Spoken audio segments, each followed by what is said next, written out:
All right. All right.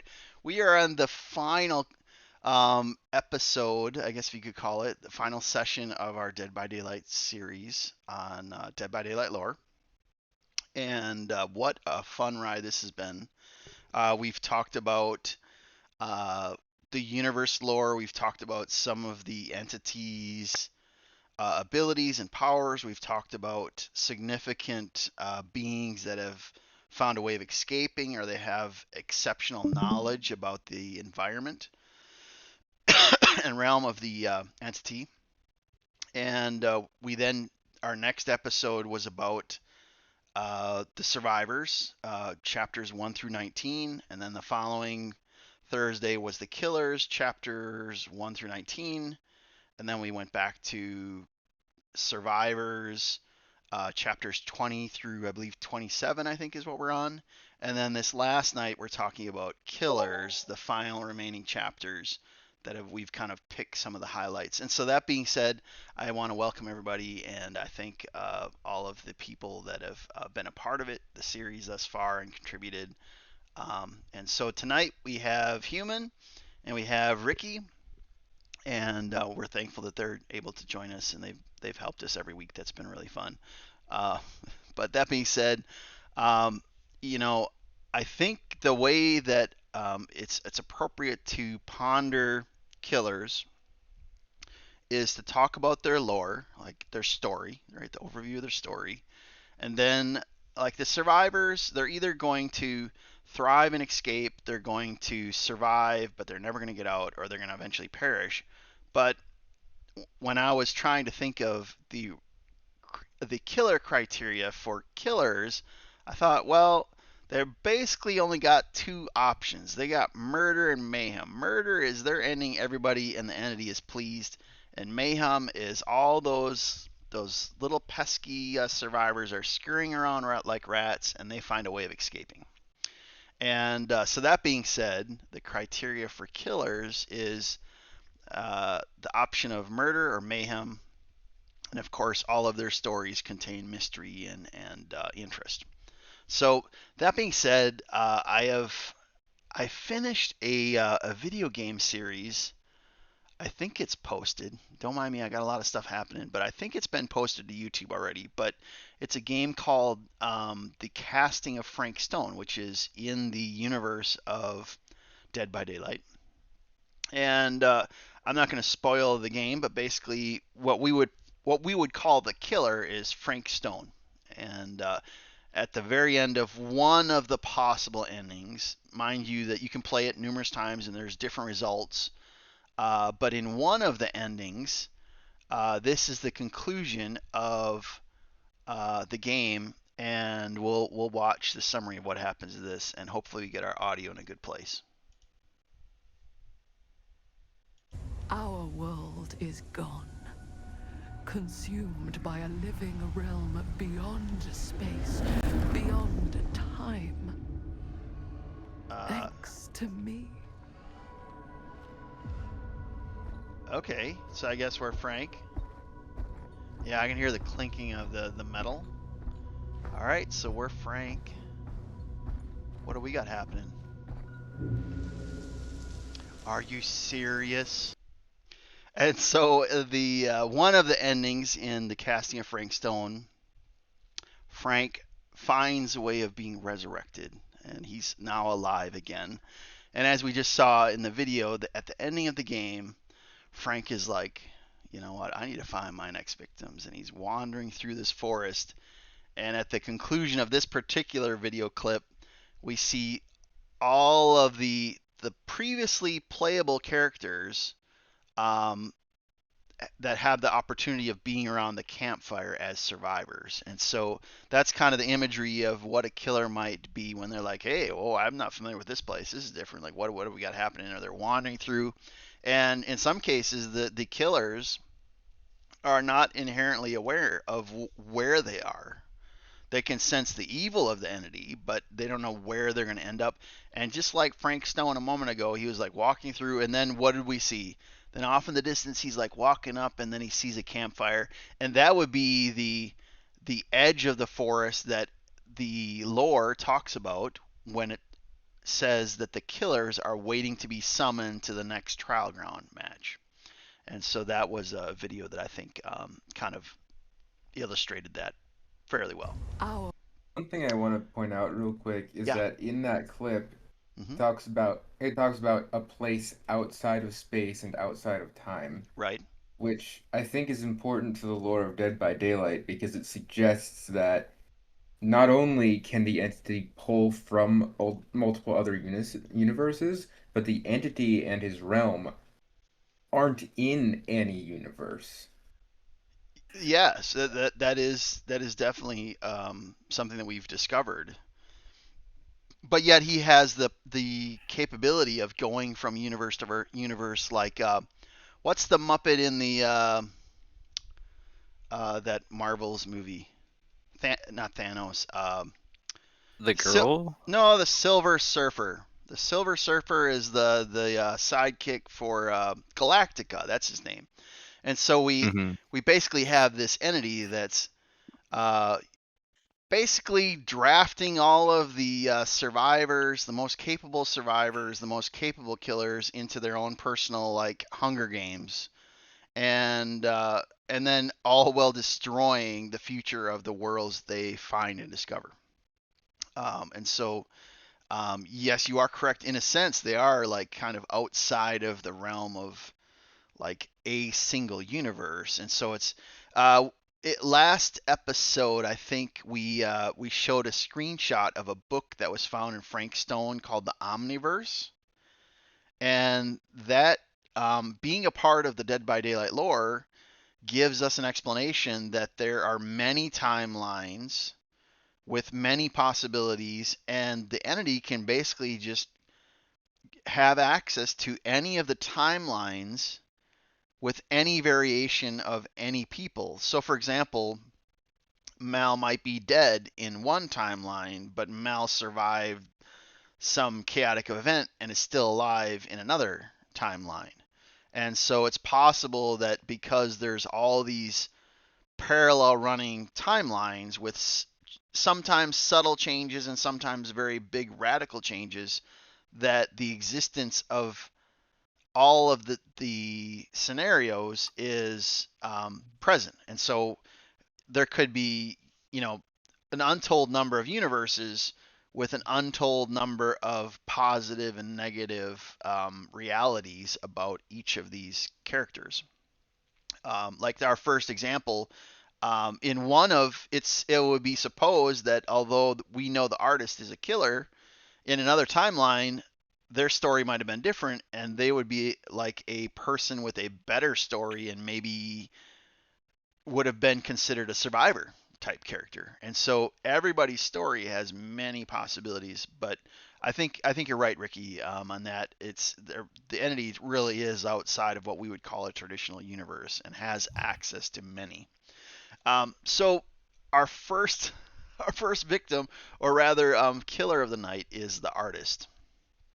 And I thought I knew a little bit about her, but wow, she has quite a story. I'm not going to read all of the comments, but we do know that she was a very gifted artist. Um, Later, after her younger brother died, she basically became like an activist artist to campaigning against like political corruption. But she had her mother died suddenly. Her dad was just totally checked out. I mean, drinking, alcoholic, and her little brother, she was trying to like keep an eye on him and kind of like help raise him. And the dad's sitting there in the backyard just drinking his beer, and the little brother wanders off and drowns. And at a some time passes, and on the birthday of her younger brother, she's like, "No, I'm checking out," and she basically makes a choice to unalive herself. And you can see, like she says, "See you soon, Mattis." And so she's about ready to just end her story. But what happens is, as she's standing there on the outside of the railing on a bridge, all of a sudden these crows start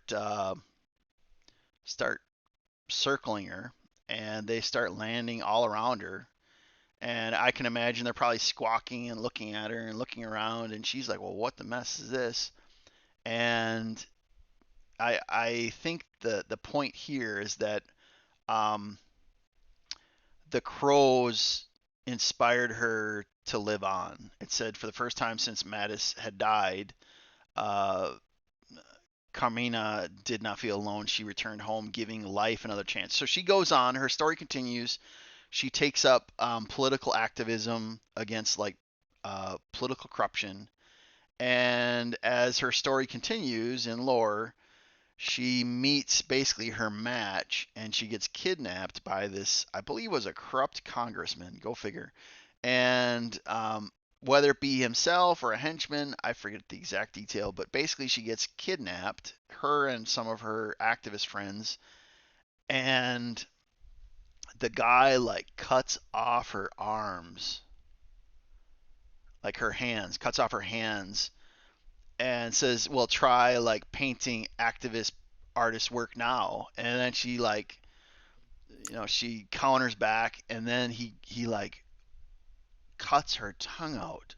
So she's standing there in this place wherever she got kidnapped. She's had her two hands. An artist obviously uses her hands for making painting art. She's had her hands cut off and her tongue cut out, and she just starts screaming on the top of her lungs because her life is about ready to end. And the crows come back, and they do save her. I don't know the significance of the bottom segment.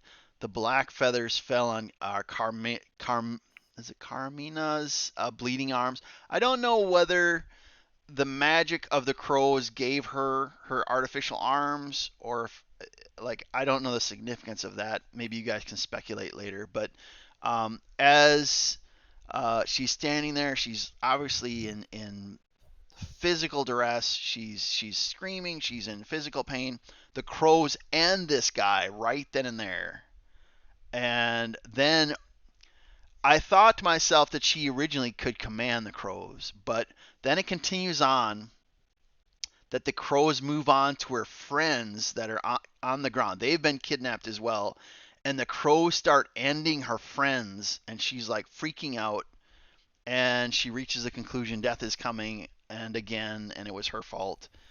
And then in her duress, the black fog engulfs her, and her story continues as a killer.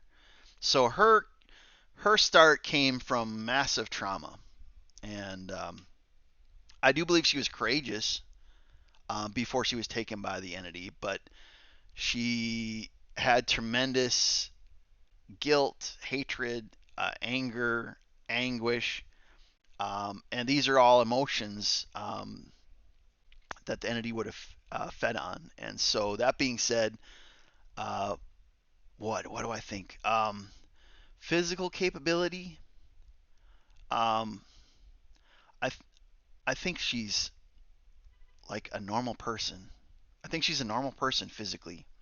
Supernatural, she has some kind of connection to the crows, but she can't command them.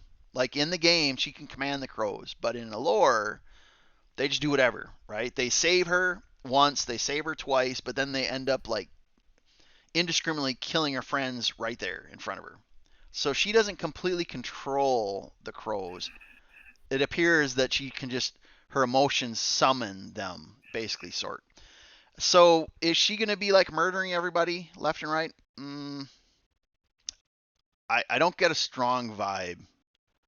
I honestly, this is just my opinion, I honestly think that her story would have been, I think she could have made it as a survivor. I think that Dead by Daylight could have technically made her a survivor. And I would have, they could have kept the same story lore. I think that she could have been a survivor, but the devs made her into a killer. But I don't see her as like a murdering maniac, and so she is going to get a lot of mayhem.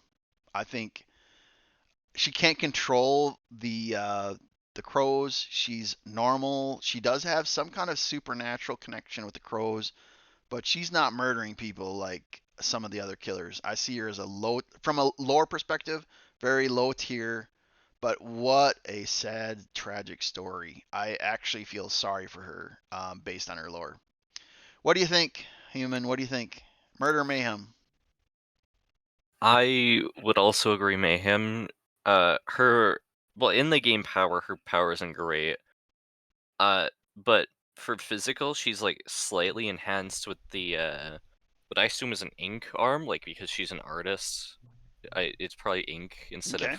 of feathers. Okay. But that's still a slight thing, and she doesn't really use it very Hmm. much. And then the crows are again like you as a survivor, they just get rid of them fairly quickly, so it's Hmm. not very much of a It's more effect like other than a more like minor. nuisance level rather Yeah, than like absolute terror and destruction. it's a minor inconvenience at best. Hmm. So So do you think that she was like gifted the appendage, like her hands, like the appendages?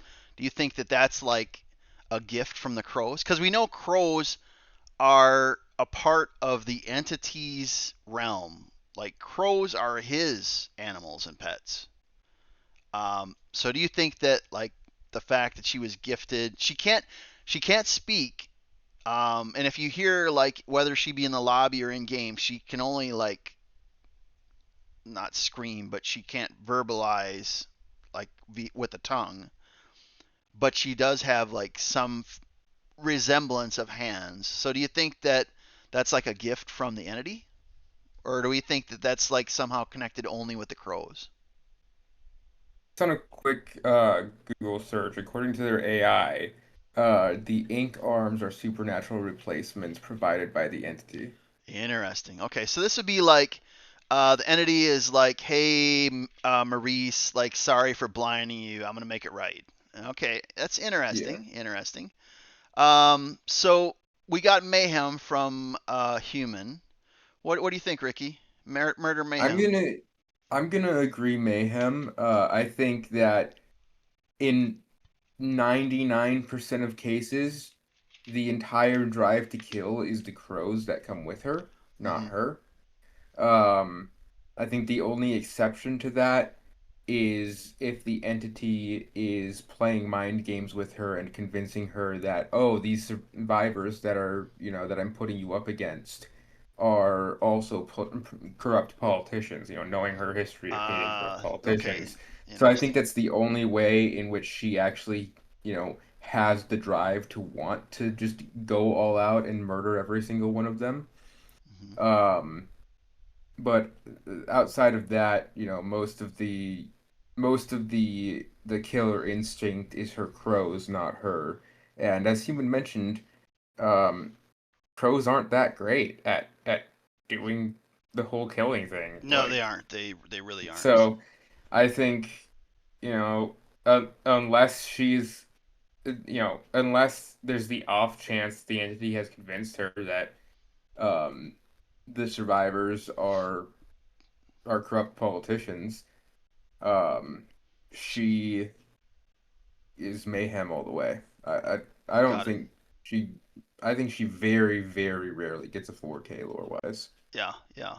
Okay, so and I made a point that some may consider like extreme, but I mentioned that I felt that even if they didn't change her lore, they could have introduced her as a survivor. What do you guys think? Is she truly a killer by her lore, or is she could have gone either way? No wrong So answer. I have an interesting thought regarding this. Hmm. I think at some point, as she's doing her thing, running running around as a killer in the trial grounds, I think eventually she comes to realize the entity is a quote unquote um, corrupt life form and ends up refusing to kill for him and either gets tossed into the void or becomes a survivor herself. Ah, okay, that's interesting. Now, we haven't got to this killer yet, but we know the entity is willing to lure them out to like places where they can get compromised or they can get taken. It doesn't say how the little brother like decided to walk out of the backyard and walk to water and then fall in and drowned. We don't know how old the younger brother is, but it's possible based on the lore of other characters, that the entity actually lured the younger brother to his death to basically worsen the story for our artist, to Yeah. basically push her to a place of desperation. Yeah. That's of course speculative, but okay, interesting. And so let's go on to our next killer. Our next killer is Hanryo. I want to think this was one of series, but we'll carry on in her stead. Um, she was a daughter of a seer. Now we know that a seer is essentially a prophet or someone that can see the future, a soothsayer of sorts, perhaps. Um, she was she was born into a family that had these types of powers, and there was one time when her mom's powers got called into question, like when she was assumingly doing a show or she was like in front of a group of people, and a journalist calls her out as a fraud, and all of a sudden like Sadaku's power surges and the Muppet just collapses dead. So she like just ends the guy. It doesn't say how, it doesn't say what the power surge did, but the Muppet just drops and dies. So she obviously has like generational power. But this is actually what I was referencing. We see that after her mother passed away, that Sadako was actually lured to an old crumbling well, and as she looks over the rim, she's leaning over the rim. A long shadow falls over her, and it says that as she turned, there's a jolt of pain over her head, cracking it open. She like falls down the well, hitting the ground. Like her skull is like assumed to be cracked or somehow broken open, and she's like abandoned and forgotten. But she's like, the last paragraph says that she's like trying to crawl her way out of this well. But if you know anything about a well, there's not exactly a lot of places where you can like get a grip to like climb, right? Like rock climbing. Mhm. And so basically she's abandoned and left. She never gives up, but she's like trying to climb up the sides of this well to a point that her hands begin to bleed. And the nails like tear out of her hands. So what a horrible story, but notice decades later, I want to point out the passage of time. Decades later, the place is now a resort and a cabin's been built above the well, and she somehow senses there's people there, and she draws all of her power and projects a curse onto. Now remember, this is what I believe this is Ringo. Anrio is that Ringo? Ringu. Ringu, yeah. I think in Japan it's called Ringo. Um, and that's the one where she's climbing out of the TV, right? So she somehow projects her magic or her curse into this cabin, and then the person who watches the videotape dies 7 days later. Um, she falls into this fury of anger, and then it says a dark fog coils at her feet, and all of a sudden uh, there's a little bit of passage, and she's all of a sudden in this black fog near the water surface. And then it concludes she walks into a coming wave and slowly disappears into the fog. Go figure out. But I did search this compliments of Wiki, so don't take it for law. But this is kind of a very simple summary. But an Onryo is a vengeful spirit in Japanese folklore, and the emotions that drive them are jealousy, rage, hatred, and it does not allow them to pass into a place of peace. So they're basically an angry spirit bound to this realm until they find peace. And then there's some other, information about that. But um, what in terms of her physical capability, I think just I think when she was alive, she was normal. There's no indication that she was like strong, unless there's something in the movies that I'm unaware of. It could be something different, but I think that she was physically very normal, what we would call normal. But from a supernatural perspective, I think she was like off the charts in generational power. And I think that she would have gotten it from her mom, obviously. But do I see her like murdering or mayhem? Ooh, I mean, I see her definitely getting more murders, and she's just gonna be ending people because she's gonna be like furious, angry because of the memory of being abandoned for what did it say for decades? I mean, that's not like 10 minutes or 10 hours or 10 days, like decades later, and she's just this she's conscious, she's aware, this angry, vengeful spirit. And so she is absolutely going to use anything she has supernaturally, which I think is why she was so appealing to the entity. So uh, I think from a physical perspective, she's not going to be like swinging an axe or a baseball bat or anything like that and knocking people down. But she's going to absolutely use everything at her disposal to end people with her supernatural power. And I think it's more murder than mayhem. For sure, and she's not going to hesitate. She's not going to be the one to give you exit gates or like, okay, well, you can have a hatch. She's going to end everybody, anybody she can. Now, she may not get 4Ks all the time from a lore perspective, but there's no mercy in this soul. I do not see any mercy. So you might have been close to the hatch, but she's going to slam it on your hands. You might have been close to opening that exit gate, but she's absolutely going to grab you off that exit gate and hook you. Like, no mercy at all. That's what I see in her lore. So more murder than mayhem. Ricky, what do you think?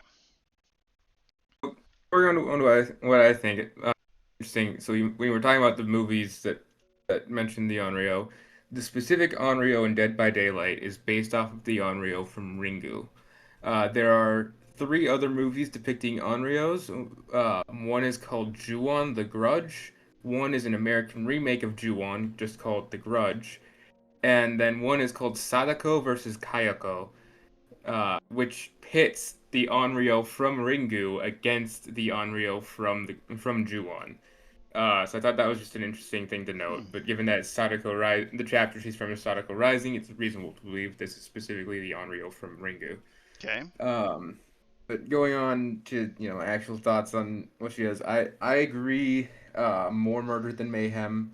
Uh, it doesn't seem like she's super physically capable, but even when she was alive as a human, it mentions in her lore that she had decent supernatural capability, which was expanded even more after she passed and turned into an Onryo. Um, so I think supernatural capability alone, she is, and looking at her powers in the game, assuming that's something gifted to her from the entity in lore where she can teleport between TV sets and Hmm. stuff. Um, I think it would be really hard for survivors to get away. I think there are definitely some survivors capable of escaping that, Right. just through wits, and some of them are extremely smart and are very witty, and they'd be capable. Right. But I think most survivors fall at her hand. Interesting. So you actually have her as a top tier. Okay, that's good. That's reasonable. I do think she has like really crazy high supernatural. Not like, oh, they learned about a curse and like she's utilizing her magic even before she Yeah. was brought in. So yeah, I agree. Like she's definitely top tier from a supernatural perspective. What do you think, human? Murder mayhem. I feel like she's probably murder as well. She physically isn't very special, but even in the game, she uses her powers to carry people around instead of just carrying them herself. Interesting. Okay. Uh, she's not always like a physical form, so she can simply just avoid a lot of things that people might fight back with her. Hmm. That also might just be why there's no bladed skin, if Could there be. isn't Could one. be. Could be. She yeah, she's just generally really strong with her abilities, Gotcha. so I don't think there's really any way to fight back. Okay, for the so survivors. now you mentioned that she's kind of between realms, and that beep was like my headset saying low battery, low battery. That's a live streamer mistake. Give me one moment. Okay, I'm back. All right. So, all right, now let me give a comparison. This isn't in my notes, but do you think that she's like a tier above like Freddy, someone who utilizes like a dream realm, or do you think that she's like at that level, or like way past that? I feel like Freddy gets a bit of freedom in the realm that he controls, but he's not like omnipotent because a few people have fought back there. Mm-hmm. I think she would probably be higher. A little bit higher. Okay, interesting.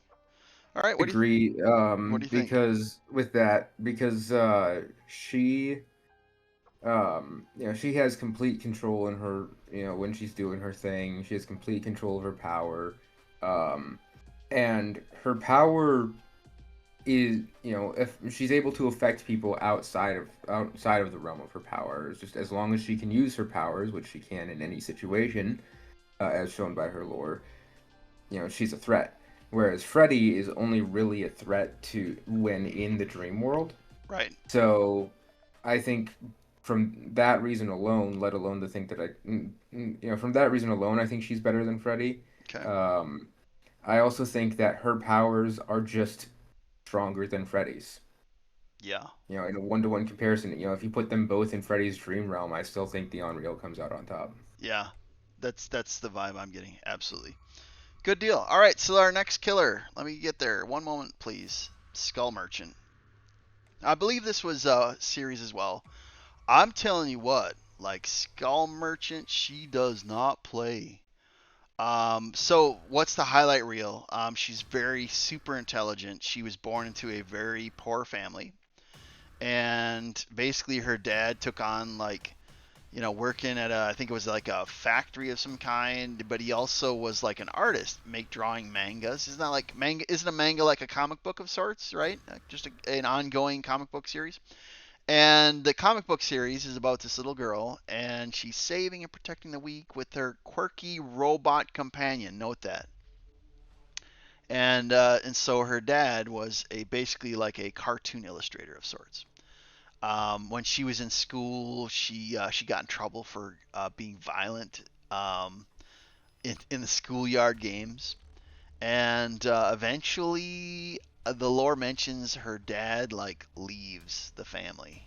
Just I assume because of like he feels like a failure, and so she's trying to like teach herself, how to survive. This I thought was amazing. She studied economics, investment. By 18, with barely a high school degree, she's already invested in the stock markets and things like that, and she's a self-made millionaire in Brazil. Um, she still is curious, and she has some connection to her dad's manga that stars this little girl and working with her little robot. And so she herself becomes a cartoon illustrator of sorts.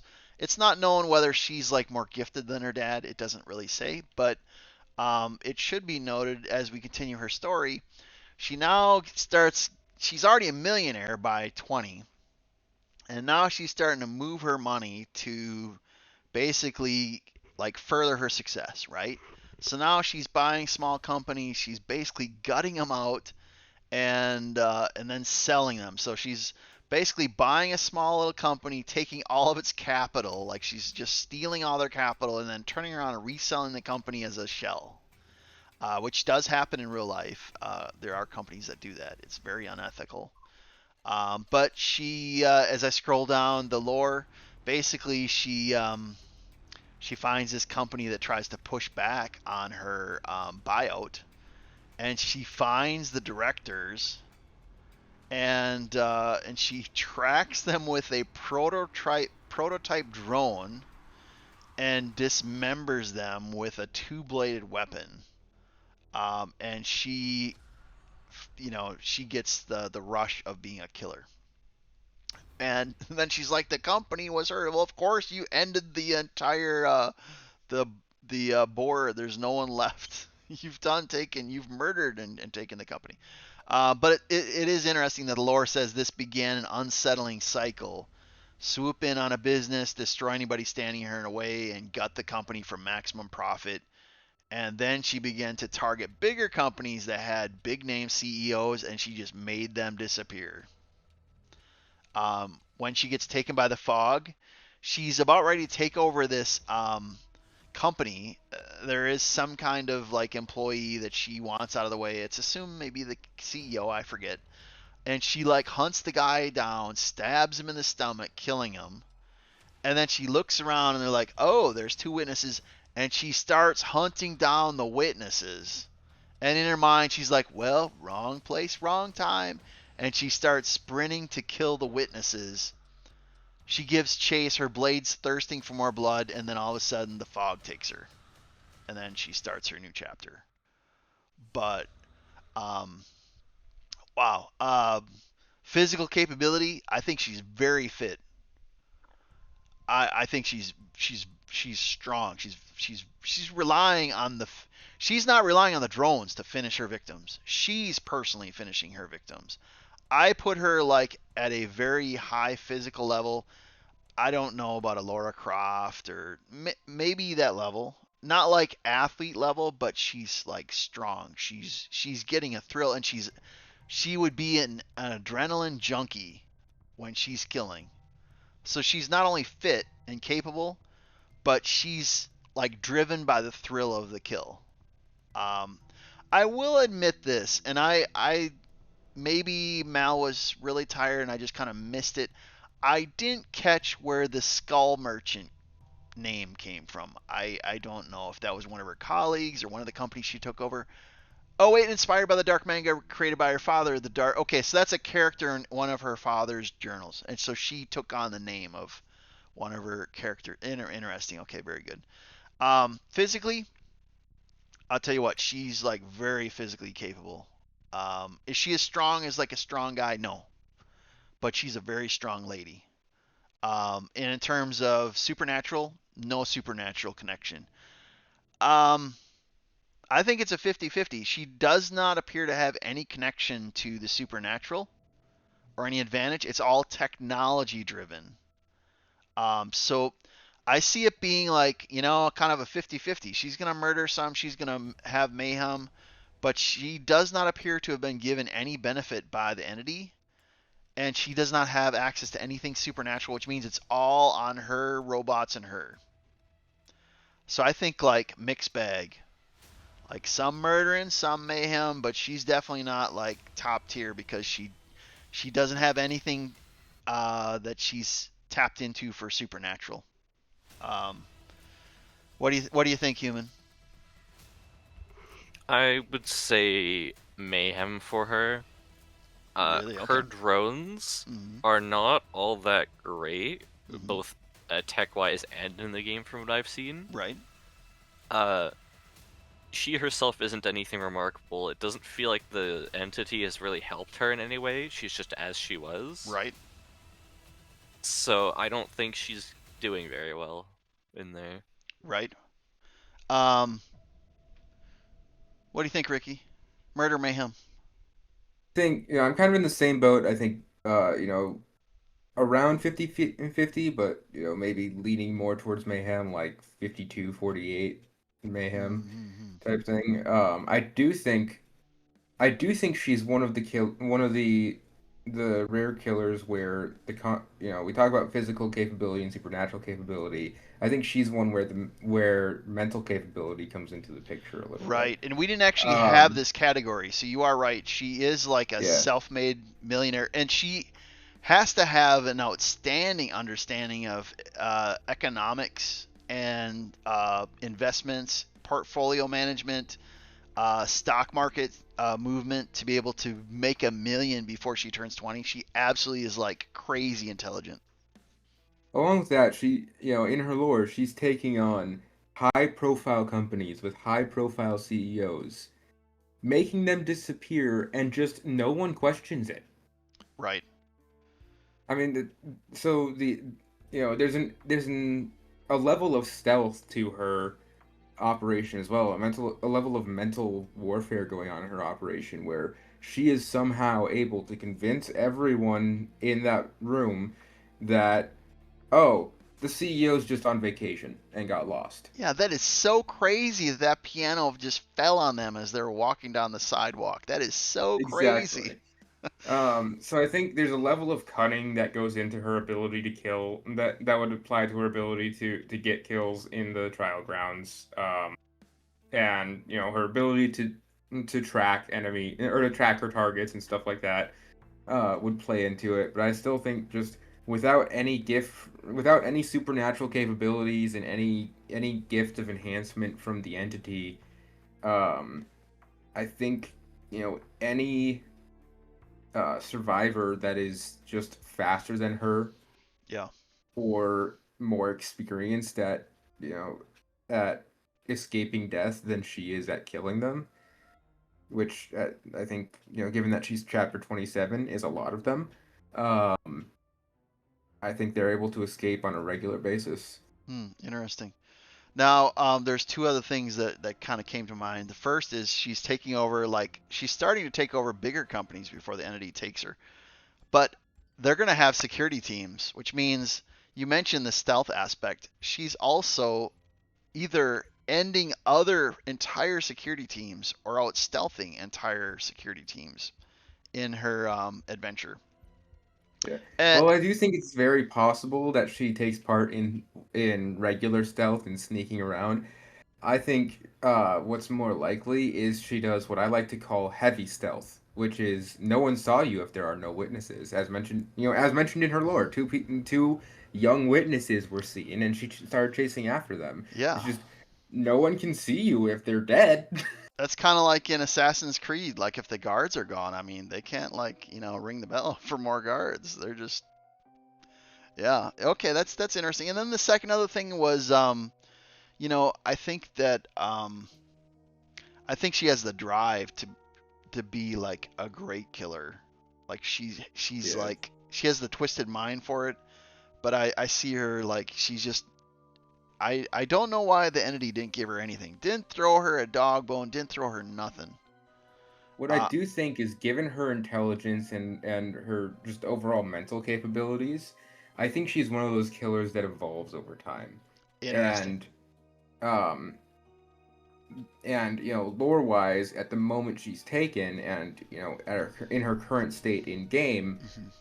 she's more mayhem. Right. But I think it's very possible that as she takes part in more trials and has more trial and error, she refines her craft to the point where eventually she becomes more murder. But I think Yeah. Early with on. Yeah. with where her lore is at right now, um, I think she's mayhem, but she Right. definitely has the capability to evolve her style into something that Right. results in 4Ks. I dug through a lot of Reddits to acquire some of the content for like all the episodes we've had. I've searched in a lot of different places. But some of it was Reddit oriented, just kind of reading for stuff and maybe trying to find pictures or like little obscure little facts. And one of the things I read about the Skull Merchant rather, is that the devs, they were asked by the community about like, hey, like this isn't exactly like where she could be. She needs like a buff, and the devs kind of, I guess, in their own like non-committal way said, yeah, we know she has some problems with like basically they mentioned like the drone scanning. It wasn't like Hmm. ideal. They're like, yeah, she's scheduled for a buff in the future, and we don't really recommend people like try to make her into a main because we know she's not optimized. Her drones aren't where they need to be, where we want them to be. And this is, I think, the only character thus far that the devs have said, hey, we're aware there's like it needs to have a rework, and it's probably best that you just like enjoy some other characters while you're waiting. And they actually are discouraging the fan base from picking up this character. That's, I think, kind of notable. So Skull Merchant, interesting. And I'll tell you what, I saw one of her skins that's like the skull, the half skull. That looks crazy awesome. I need to I look do that have up. to say that kind of looks like the Psycho Mask from Borderlands. It does a little bit. Yeah, yeah, you're right. Yeah, definitely. All right. Now I think who picked the Yay, this is me. right. All right. There's not a lot, so you're gonna have to help us out. So I love the Cenobite. I've watched the Hellraiser movie from like 2024, I think. There might have been movies that included him earlier. I haven't been able to find any of them. But he's nicknamed the Pinhead. So, some worship him like a god. Some, for some he's just your ordinary demon. His whole shtick is basically there's this puzzle box where if you successfully solve every time you successfully solve a level of it, it stabs you, drawing some blood, which then the Cenobite uh, gives the Cenobite the ability to figure out where you are and track you down, and then it uses chains to impale you and in some cases rip you apart. Um, it's pretty fun, pretty unique style of killer Right. in horror movies. Um, and from my knowledge, I wasn't able to find much about him either. Granted, I didn't have a whole lot of time to do research That's this all. week. I It's had all a lot of good. other This stuff is all going for on. funsies. This is funsies. But from my knowledge, there isn't much information on how he got into the entity's realm. But based on what I know of him from previous research I've done on him regarding the Hellraiser movie, uh, he seemed it seems like it's likely he would have been aware of the entity and upon seeing the fog would have willingly entered. Um, Okay. but physically, I mean, I think he's got quite a bit of physical intimidation. With the fact he's got a ton of pins in his head, and all that. But I don't think he has a whole lot of physical strength. Most of his stuff comes from his supernatural capability, Right. um, which is extremely high. He is. I think he's lore-wise, his supernatural abilities are among the best that are in the of all of the killers in DBD, in my opinion. Really? Okay. Um, so I think I would definitely say murder. I mean, even in the movies, like the only reason um the only reason he isn't able to kill one of the people in the movies is because this person just has so much information about the puzzle box. They know how to solve it, and so they're able to solve it before he gets to them. And in the movie, once you solve it, it locks him away back in his dimension for a period of time, and then the person goes and until someone else activates the puzzle box, and then Would it it go. would it be reasonable? And I did not research anything about his movies. I don't know anything about him, but would it be reasonable to say that his box is he's like a jigsaw but from a supernatural perspective, whereas Jigsaw in the Saw movies is all in the physical realm? Would you say that his interest is like, hey, you got to play this game, you got to like solve my Rubik's cube box or you're toast? Is it kind of Um, like that? I I th- I think it's kind of reasonable. Um, from what I can remember of it, uh, what tends to happen is someone discovers his box, thinks it's just a puzzle box, and starts messing around with it. They get stabbed in the thumb, and suddenly he starts chasing after them. Uh, and so I think if I my and there's not a whole lot of information on like why or how the puzzle box shows up. Mm-hmm. So my guess would be it's a combination of a game and a test to see if the person has enough intelligence and ability to be worth going after. Okay. Um, and then those who engage with the puzzle box tend to, it's pretty much an option of worship me or die. Interesting. Um, so, I definitely, but yeah, I would say, in a sense, it is very similar to like a supernatural jigsaw of like, here's a little game for you to play, but rather than it just being like, rather than it just being in kind of you know, an entertaining punishment um, for misdeeds in some cases. Um, it's more of a test to see if you're worthy of him. Interesting. Um, but Okay. yeah, I think overall, given his abilities in game, um, and what I've seen from him in the movie, um, I think most cases it's murder. But if you get a couple really really smart people put together in a team, it turns into mayhem. Interesting. Human, what do you think? Murder, mayhem.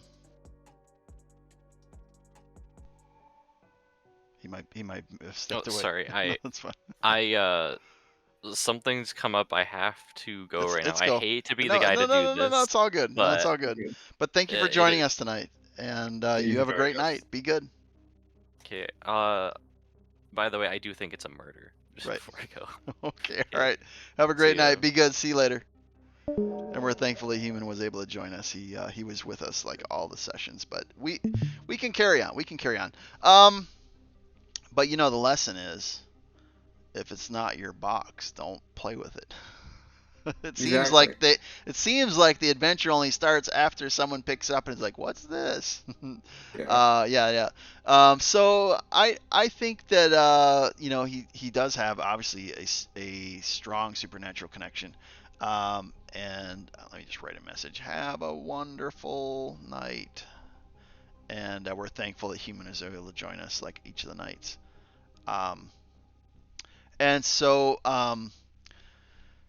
Yeah, I put him murdering more, and I think he's stronger because this whatever this box is, it said it's a key to another dimension. So he also is able to maneuver dimensions because of his magical abilities. So I think he's like top tier, like a really top. I don't know if he's the strongest. He doesn't have the mark of negation, but he is like definitely top tier from a supernatural perspective. I see him like murdering more often than mayhem. All right, And I will Knight. say he's absolutely one of my favorite killers in the in fiction, Is in he? popular fiction. Hmm. I I think he's one of the his powers are extremely cool. Right. His concept is extremely cool, and Right. even though there isn't a whole lot of public lore about him, Right. um, I think if they keep making Hellraiser movies, uh, he could be it could be super interesting. Okay. Fair. All right. So let me see here. Um, yeah. All right. So the knight. Let me see. The knight. That was you, I believe, right? Yes, it was. So, he came up on the survivor side when we covered Vito. Yep. Um, he was one of, before he went crazy and decided to start killing and torturing people, he was one of Vito's mercenary companions. Um, but anyways, Knight, also known as Tarhos Kovacs, doesn't remember much about his childhood, but he remembered what he did remember would chase his entire life. He remembered cries and screams in a village, his mother forcing him to swallow a thick black fluid like medicine. He collapsed to the floor only to awaken in a mass grave buried under a ton of bodies, with the sound of a burning village in his ears. He pushed and climbed his way to the top of the bloody mess, to be only to be seized by the complete and utter destruction and the silence that follows. Um, After that, he joined the Guardia Compagnia, where he trained under Kadir Hakam. He learned to wield weapons, forge armor, recite a code of chivalry. Um, as the years passed, he made very few friends. Um, as mercenaries in that time period would be, very hostile and competitive. But he was extremely skillful, very strong, and very smart. Um, and there were some who believed his courage brought them luck in battle, and that one day he would help them earn their collective freedom. Three of his followers pledged their undying allegiance to him and became known as his faithful three. Um, Alejandro Santiago, who apprenticed with the armorer, Durkos Malekek, who showed an aptitude for stealth and silent kills, and Sonder Ralt, who matched Tarhos in size and strength, wielding a massive battle axe. Okay. Interesting. Um, After years and years, he, killing and killing and killing, he didn't get any closer to what he experienced in his village. But for his bravery in battle, he was granted knighthood and freedom. He was determined to raise enough gold to liberate his followers and found employment with a wealthy Italian lord, Vittorio Toscano, the survivor we mentioned last week. The Duke of Portoscuro. Taros joined Vito's last expedition to find a fragment of a pillar from an ancient school lost to time, the Lapis Paradoxus, where he believed it held secrets to open a gateway into a perfect world beyond good and evil. Upon returning to the town, Tarhos imprisoned Vittorio in his own dungeon, demanding to know the meaning behind the symbols etched into the stone. Amidst the carnage and chaos, the pack found Tarhos, and back to back, they became a whirlwind of death. Some believing that it was courage that gave them luck, others believing that it was something otherworldly protecting them. But they alone fell dozens of warriors as easily as stomping and crushing beetles. As they butchered enemy after enemy, Tarhos didn't notice the strange fog rising from the fallen corpses and clattering armor until he couldn't see 2 inches in front of him in any direction. He stumbled forward, and, groping in the thick fog, like the dark fluid his mother had forced down his throat all those years ago. Um, he stumbled around for a while, but suddenly the fog dissipated to reveal a phantasmal wasteland of rotting bodies and burning villages, and great crumbling towers leaning drunkenly on the horizon. A familiar high-pitched whining sounded in his ears, and his skin began to prickle. He stood transfixed, realizing by some incredible chance his heart had found exactly what it had been searching for his whole life. He didn't need Vito. He didn't need the stone. He found his paradise. The subline. And he called it the Sublime. He had found Interesting. the Sublime. So what do you think? What do you think? He is, as listed in his lore, he's extremely physically and mentally talented. He's smart. He is strong, extremely strong. He has, even in the lore listed in his power, he is a terrifying monster on the battlefield. But plus when you add on his guards, he's unstoppable. But so physically, he's very strong. He wields a massive greatsword. Right. And The those are armor not would make light. it. That's not like a No, fencing those are sword. That is like a no. massive, heavy sword. So the That's coordination like to wield that kind of weight of a weapon, he is like yeah. crazy, stupid Es- strong. Especially the way he does it in game.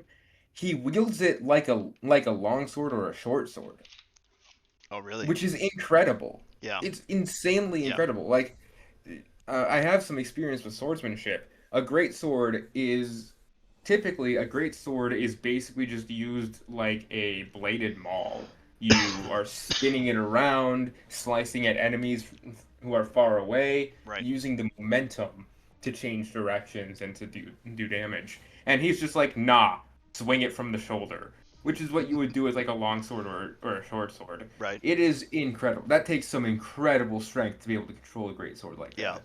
So, like he definitely, from his physical strength alone, I say he definitely has the capacity for murder and the will to do it. He does not care. He is hunting you down. He is stabbing you. Plus, when you add in his guards covering other parts of the area, he just absolutely slaughters everyone, in my opinion. I think he is just destroying everything murder, maybe the occasional mayhem against a well-coordinated group, but aside from a very well-coordinated group, I think he is taking everyone out. Right, right. So you think like majority or almost always murder? I think almost always more. Interesting, interesting. The one thing that I it kind of caught my eye when I was like plugging in the data was that I didn't note it because I kind of ran out of space, but when he like his mom gave him this medicine, he calls it a thick black fluid like medicine. I think it stopped his heart because they would have been throwing all the dead bodies in this mass grave, and so when someone checked his pulse, he would have had such a weak pulse that they thought he was dead, and thus threw him in with the dead body. But when he gets and climbs out of the grave, there's this whining noise. The verbiage is the same when the fog takes him. There's that noise that he recognizes. Let me see here. A high pitched whine comes to his ears. That's the same verbiage as when he is a kid. I honestly think this is my theory. I cannot prove it, but I strongly believe this. I think the entity marked him for greatness. I think that the entity saw his childhood like crumble, that he was literally surrounded by death, and the entity is like, hey, like your adventure's about ready to start, but I want you to remember this day because when it happens again, like you're on my team. I think he was literally marked for greatness, and the entity like marked him as a kid with that event of that whining, that shrill noise, and Mhm. then when he's taken, it triggers a memory like that's exactly what happened to me as a kid. I honestly think the entity was like waiting for his story to like, for him to be trained and get the bloodlust to get the killer instinct. I honestly think he's like, as a kid, you got future. You're gonna remember this. There's gonna be a time I'm gonna come back, and then when he takes him in the fog, like I honestly think he was marked when he was a kid by the entity. Like, hey, I'm gonna come Yeah. back later for you. Um, what in And terms that of that him? medicine that you mentioned, Yeah. there's a very similar medication or drug that exists in real life. Not necessarily that's a thick black fluid, but it does a similar thing to what you mentioned. You think is what happened to him, I think it's called adenosine. adenosine. Where if you are experiencing tachycardia, especially if it's AFib or VFib, and you're in the ambulance on the way, and it's so severe they don't think you'll make it, Uh huh. they will inject adenosine into you, and it's kind of like it's kind of like the the little shock machine they have for shocking your heart back, Yeah. but it can be used in place of that, where it stops your heart. Mm. And with the idea that it'll stop your heart momentarily and your heart will naturally restart in a normal pattern. Huh. Hey, we're learning about medical stuff too. Um, Yeah. so physically, this Muppet, I think he is like the top tier. I don't know that he's this physically strongest in the game, but if he isn't, he's absolutely top three. This Muppet is like an absolute killing machine physically. He's so good physically, I don't even think he needs supernatural advantage. But I do believe, based on his lore, and again, I can't prove it, this is just my theory, I think he was marked for greatness by the entity when he was a kid. And the entity Mhm. just like gave him time to learn his craft and said, "All right, you're ready. Come on to my team," and drew him into the fog. I don't. There is like for example, I think some of the sidekick helpers, they have some things that appear to be supernaturally enhanced, but I see him absolutely murdering the mess out of almost every single lobby with Yeah. only the stealthiest and most intelligent coordinated teams getting out from a lore perspective. I think this guy, he's not like wrecking them supernaturally, but from a physical perspective, he is absolutely getting it done. I think the years of him being a ruthless mercenary is absolutely like, I think that The trial grounds, to be honest, I think if anybody as a killer is going to just step in and get the job done, I think this is like a playground to him. Yeah. I think it's like I think there's not a single survivor that can compete with him on a physical level, except for the two half vampires, Alucard and the other one that were Hmm. part of the Transylvania thing, because well, they're half vampires. That is You know, true. they're extremely physically gifted, Yeah, just because of their vampire lineage.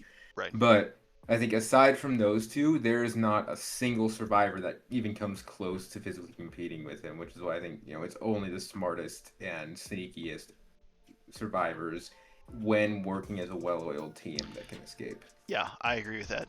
And I think like uncoordinated teams absolutely always get murdered. I think only the most coordinated teams that either have stealth and or intelligence have a way of even having a chance at him. But if it's like a rando group, like just a pickup group, a pug group, they're getting wrecked every single time. Only Yeah. coordinated teams are getting out against this guy. Top tier. And I think this was humans. I think. I think Yeah, this is so. humans. What is it? The xenomorph? Is that how you say that? The xenomorph? Yeah, Yeah, the xenomorph. xenomorph. Yeah. I'll tell you what. I know he's not human. He's some kind of alien, of course, from the Alien movies. But um, this Muppet is absolute killer. You don't really got to say much. His legacy precedes him. It should be noted that when who's the survivor? What's the one that blew up the spaceship? I forget her Yeah. name.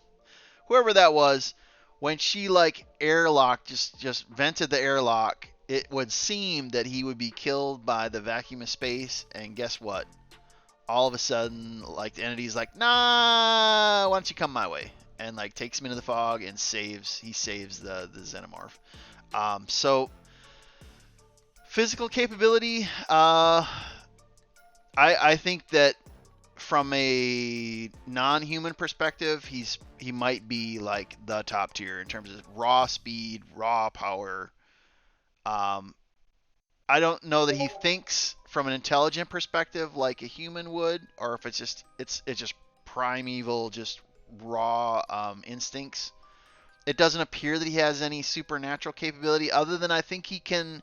Isn't he able to like teleport to different points of the map? I think to tunnel through tunnels. I think so. I don't know. I've Yeah, never yeah, actually played him, and yeah, I've only ever gone up against yeah. him I once. think he has like a tunnel system. Yeah, in Um, game he's not super popular, but yeah, yeah. I think he's murdering more, not because of his supernatural capability, but he is like a killing machine. His speed and his strength from a lore perspective, like just murdering. Is he going to be the greatest killer, the most powerful in any other category? No, but he's going to be like murdering more often than not. What do you think? I agree, especially because like, one thing we haven't really mentioned in the past yet, is while in game, there's no way to like truly fight back against the killers. There's nothing in the lore saying the survivors can't try to fight back. Um, and if I'm remembering correctly, xenomorph blood is highly acidic. So, and they have, and because of that, their body is made out of a material, is made out of some chemical composition that keeps the blood in and is, Oh my gosh. pretty resilient to outside forces. Right. So, if a survivor were to try and fight back, it would be really hard to injure it. And if they somehow manage to draw its blood, they'd get burned and melted by the acid in its blood.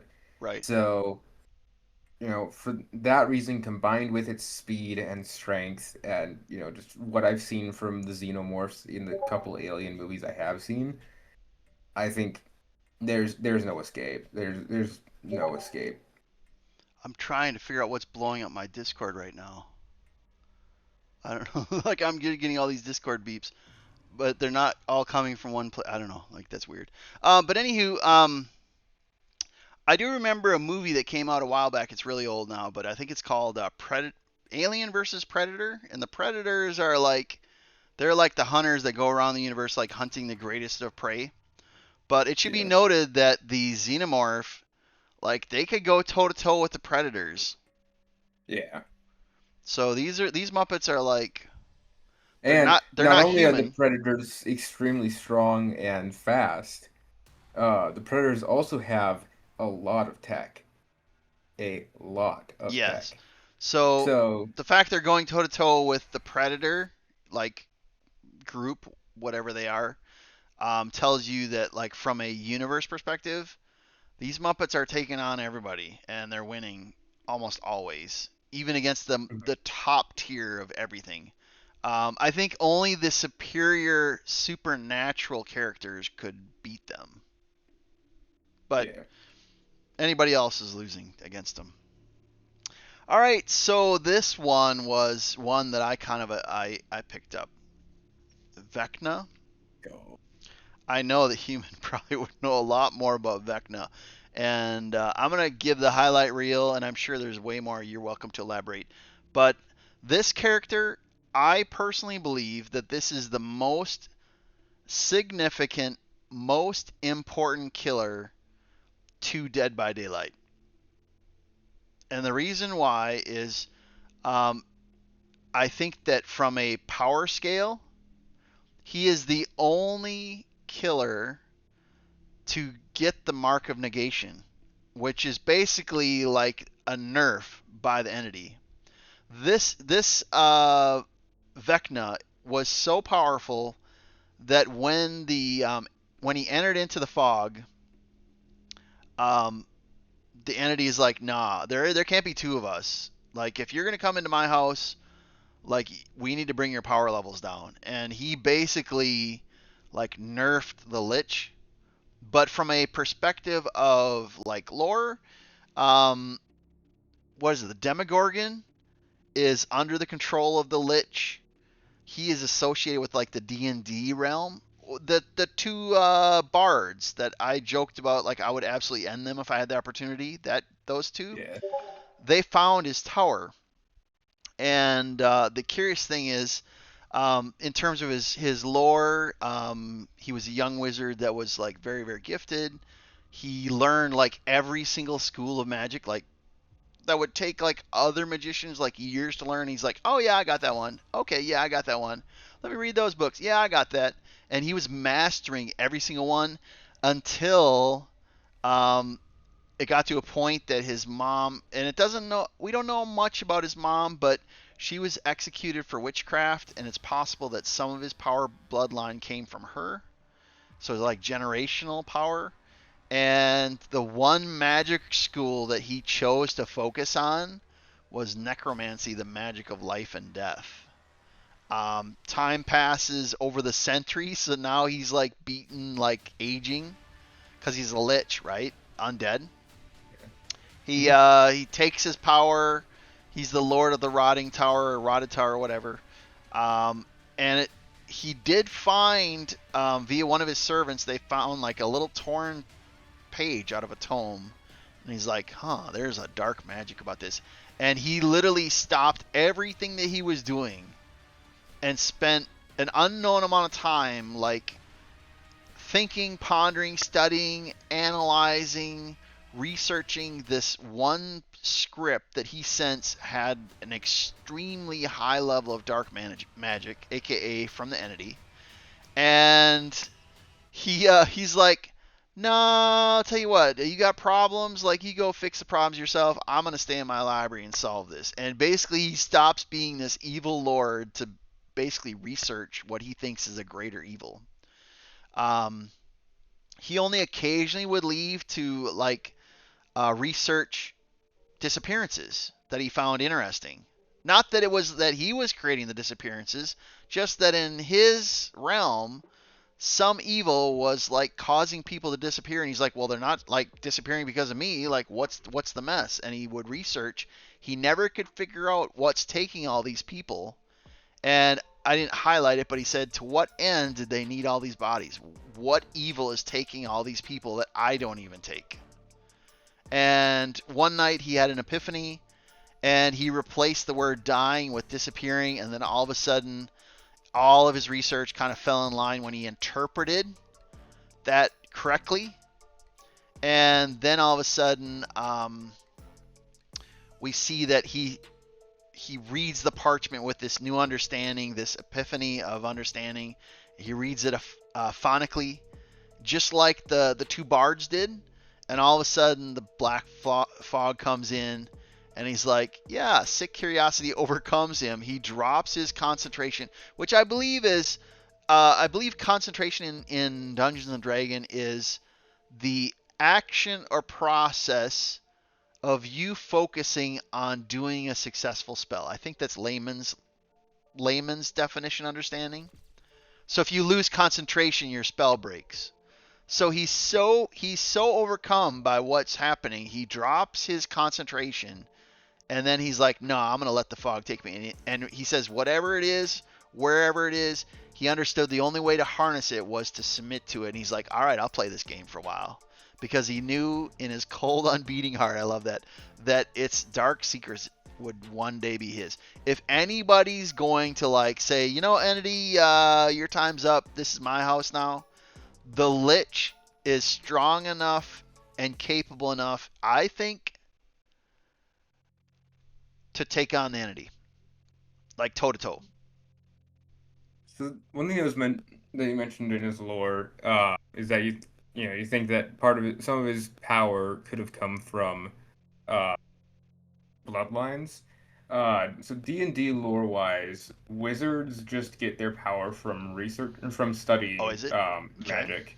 Okay. Sorcerers are what get their power from either bloodlines or just a gift from a more powerful being. Right. Um, so But is it possible um, from a lore perspective to have the benefit of both? it Because is one, possible. because one It is extremely rare. lineage based, right? But Mhm. one is memory based. It's a matter of incantations and reciting it properly. If you can recite the spell, you can succeed with this without being interrupted, right? Like maybe you have like a, I don't know, like a two turn spell that you have to maintain concentration while your teammates and the barbarian and the other characters, the ranger and the paladin, are busy hacking it out, and you're like spending your time like uh, trying to do this one spell that all of a sudden is going to like fireball the boss. And so, is it possible from a D&D perspective that he has the advantage of a bloodline power, but he chose the path of memory recall? That's the reason why he could like Yeah. learn the schools of magic so quickly. So, that is a possibility. What we've seen in D&D lore that is more common, because that can happen on very rare occasions. Hmm. What we've seen in D&D lore that is more common is the super powerful uh, wizards tend to basically imagine like Sheldon Cooper from Young Sheldon Sure. and Big Bang Theory, Right. but when it comes to magic, just that they, from an early age, they have an incredible knowledge of magic and an incredible sense for the arcane, Right. and they go on to and because of that, they're able to easily grasp the concepts. Hmm. Um, so it isn't confirmed whether Vecna is a hybrid sorcerer wizard or whether he is strictly wizard, but his stats suggest that he is strictly wizard, as wizards are intelligence casters, and he has extremely high, and his intelligence is much higher than his charisma, and sorcerers are charisma casters. Hmm. But he does still have a higher than average, a significantly higher than average charisma for a wizard. So there does suggest the possibility that he has magic in his bloodline, but chose to take the knowledge to hone his skills through study rather than honing his skills through practice. Okay. Interesting. Another thing that I forgot to mention was in a recent interview. I think it was like now well past a year, but in an interview, the Dead by Daylight game director. So basically, he's in charge of like game design.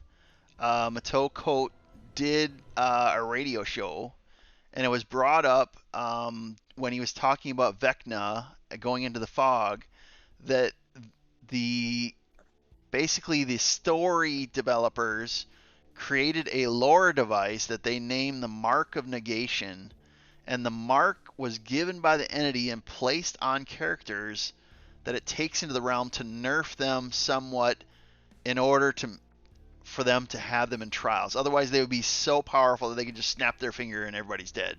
So basically, to nerf them so that there's sport, the sport of the match, basically. And this is the only character, whether they be killer or survivor, that has the Mark of Negation. That actually they said, hey, by the way, everybody, we created this object that nerfed the Lich. Otherwise, it was debated.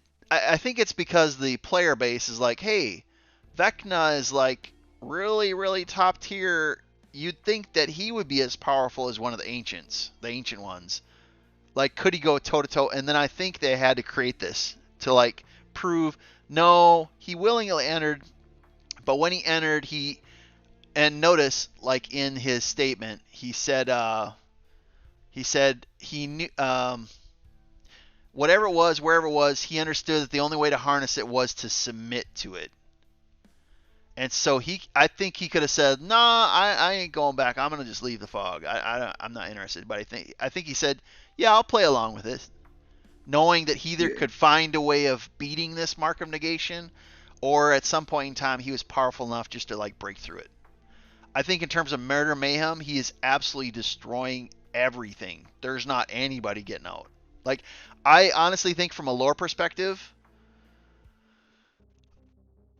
I I have to give the possibility of someone escaping, but like, so I'm not going to give it 100% murder, but I think if anybody is at the point of absolute murdering every lobby from a lore perspective, not from what we play in the game or the perk combos or the meta builds, but just his lore, giving the possibility of someone, some lobby, somewhere eventually escaping through some, amazing event. I think he is absolute murdering in the high 90%. I would agree. I think the only survivors who have a consistent chance of escaping him are like Alucard and the two bards. And even then he kills them like, you know, 8 to 9 out of 10 times. Hmm. Um, Especially because, well, in game he's very limited as to what he can do. In lore, it doesn't really describe exactly what the limits put on him by the Mark of Negation are. So, assuming it's just to reduce his power to a level, where the entity isn't concerned about the risk of him overpowering him, of Vecna overpowering him. There are tons of spells he has access to: magic missile, fireball, delayed fireball, power word kill, uh, lightning bolt, etc. Now, Where yeah. he could theoretically he could just be like, I see you, I have a direct line of sight on you. You may be all the way across the map, but the trial grounds, but I have a direct line of sight on you. You're dead. Now, I know I asked this question when we were talking about the bards because I know of D&D. I've played games that are based on D&D, but I've not sat down at a kitchen table and like played a game of D&D in my life. But would it be safe to say that in terms of the Lich, that from like a campaign perspective, that although when I asked the question, it was said, well, in this particular campaign, he's like an evil that's in the campaign, but he's not like the main boss. But is he like big enough, bad enough, strong enough, crazy enough that there are campaigns where he is the boss and the chances are slim that you're going to beat him? Do those kind of campaigns exist Yes, like in D&D like gaming communities? yes, they do. So Vecna has a challenge rating of 26, which basically means, um, if you have a party of 4 people, like in the um, again in Dead by Daylight. If you have a party of 4 people, uh, in order for it to be a fair fight, they all have to be level 20, which is the max level. So they all have to be borderline gods to be able um, to defeat him. And that's assuming that they're working together, that they're coordinated, that they have the Yes. timing of their. I don't know if I don't, no, it's not ultimate is the wrong word. Feats. I think feats is the word. Like you use feats in Dungeons and Dragons. Like characters have Yeah. feats. Um, Yep. so you'd have to use the feats at the right time. You'd have to make sure that if someone's doing like a charge up spell and it takes 2 turns, that you give them like ample support so that the sorcerer doesn't get like nuked. And they're all working together doing their roles. And if they don't, the whole team gets wiped. Would that be a true assessment generally?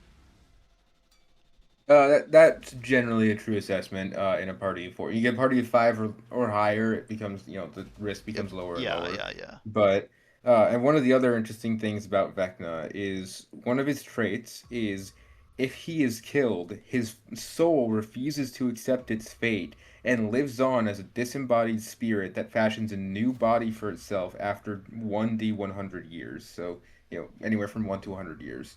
Um, So Vecna's soul can fashion a new body even if its old body was burned to ash or otherwise obliterated. When the new body is complete, Vecna regains all his hit points and becomes active again. Vecna's new body appears anywhere within 100 miles of where Vecna was slain. now, does he retain like his memories and his ability? Or maybe he starts off weak and then he gains strength or that type of thing. Yeah. He retains all of his ability and memory. It all Interesting. remains with his soul. Interesting. So Vecna is Vecna can never be permanently defeated. Yeah, but I think from everything I've read, this is the most important killer to Dead by Daylight. Not the one that's played the most, not even the one that maybe is the like the most, or that the fans, kind of adore. Like, okay, let's boop the nose of the pig. Not like likable, but from a lore, Dead by Daylight lore combined with Dungeons and Dragons lore, this Mhm. is the killer closest in power grade to the entity. Hard stop.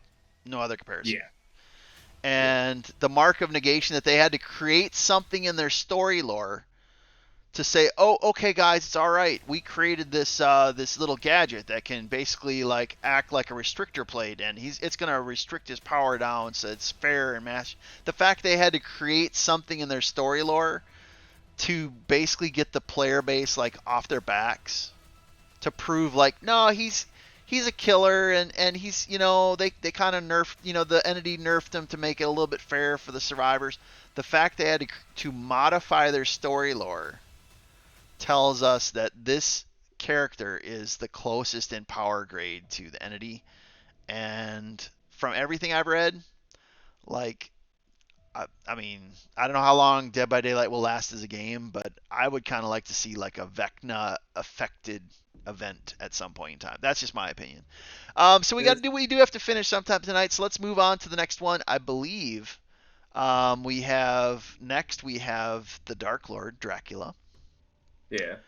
His lore is very short, so we won't spend too much time on him. But Dracula, the most famous of the vampires, he sleeps by day and he hunts at night, and he is out drinking blood and such. He has a castle in Romania, and the characteristics that I believe the entity would have the most interest in is that he sows chaos, suffering, and death, and he is a murdering machine. You had mentioned that uh, what was it? The two half vampires would have like top tier physical condition because of the lineage of being associated with being a vampire or half vampire. From a Yeah. physical level, he is like the top. Do you think that from a lore perspective, he's physically as strong as like the xenomorph? Resilience wise, no. It's basic human skin. Yeah, Effectively, it can be cut by anything, by burned, virtually stabbed, that anything. type of It thing. can be Yep. burned, Mm-hmm. stabbed, shot, Mm-hmm. whatever. strength and speed wise, uh, not only is he, not only is he extremely strong and extremely fast, but that's boosted even more by supernatural capabilities granted by the curse of being a vampire. Right. Okay. So the question is next is what's the Battle of 1999? I need to look that up. I don't know what it is. But the interesting thing is he keeps on getting killed and then resurrecting and getting killed and resurrected, and that's also true like in his movie lore. Uh, Dracula always comes back. He's always strong, but somehow he always keeps on getting killed. But how does the entity take him? Most believe Dracula suffered a true death, a final death, but Dracula didn't die that night. Um, rather, he did not die, but he was taken by the strange fog that rolled in on the ancient stone floor. He felt an icy fingers of something or someone beckoning him. The fog engulfed him and transported him to a place where he could continue his dark vengeance against humanity. So let me see. What do we got here? Physical capability, yeah, top tier. Absolute top tier. Supernatural, I don't put him as like top tier supernatural. I consider like supernatural presence, the fact that he can resurrect himself is significant in lore, not to the game. Um, he's murdering more often than not, but he can be beat. From a lore perspective, he has weaknesses. So, Yeah. if you take the character lore into the game lore of us, scrambling for our lives in the trial grounds, like he could be exploited. His weaknesses can be exploited. But I think like highly intelligent or stealthy teams could get out more often than not. So I don't see him as like Vecna Lich level, but I see him murdering more often than Mayhem. I think Yeah, that I don't think it's Mayhem. I think he's consistently murdering, but he's not like top tier. He's not the top tier killer. yeah, I fully agree. And you mentioned the Battle of 1999. I decided to look that up. It's also called the Demon Castle War. Um, it was a massive fictional armed conflict between the forces of good and evil that occurred in the year of 1999, which culminated with the total destruction of Count Dracula. Oh, okay, that's So in interesting. Castlevania lore, in 1999, Dracula was completely destroyed once and for all. Was like his castle burned and like that type of thing, or just his body like destroyed? Let me keep reading real quick just to Sorry, see. I put Ricky on the spot. He's googling furiously in the background. I The specifics of the war are never directly explained in the game, but involves the events that led Julius Belmont to destroy Dracula once and for all. Whether or not the exact details will ever be known remains a mystery, although it is known that Alucard, Dracula's son, was also directly involved in it. Um, it is confirmed in Castlevania Judgment and Castlevania Grimoire of Souls that Alucard was the one who suggested the plan to seal Dracula's castle inside the eclipse. Um, What's up? so yeah. What's up? We're just finishing up the last session of the Dead by Daylight lore. Oh, Yeah, yeah, yeah. So what do you think, Ricky? Do you think like murdering I'm like in top agreement tier? with you. I'm in agreement with you. He's murdering way more often than mayheming, like probably 80% of the time. Uh huh. Physical capability, definitely top tier. Hmm. With the boost that he gets from being a vampire to his physical capabilities, I'd say he's even stronger than the knight, physically. Supernaturally, he has, some things that all vampires have on a supernatural level. But I don't think, I'd probably put him B tier supernaturally. Better than average, but not super strong. Hmm. But not, super strong supernatural abilities. Um, so, and one of the um things that's seen in a lot of stuff about Dracula. I don't know for sure about Castlevania Dracula, but Dracula legends in general. He tends to be very, what's it called? overconfident, very extremely overconfident, To his own uh, demise, if you to the consider the point movies. where, yeah, to his own demise. So to the point where I could definitely see, you know, some of the mayhems would just be due to people outsmarting him uh, and such, and out stealthing him, but there could definitely be some mayhems uh, that are just a result of him being too arrogant and out of his arrogance playing games with the survivors, uh, and then not realizing he needs to focus up and actually kill them until it's too late. Now, there is an unknown fact that is not in the lore, but after great research, I found a conclusion on a matter. We Okay. know what Dracula's favorite survivor is.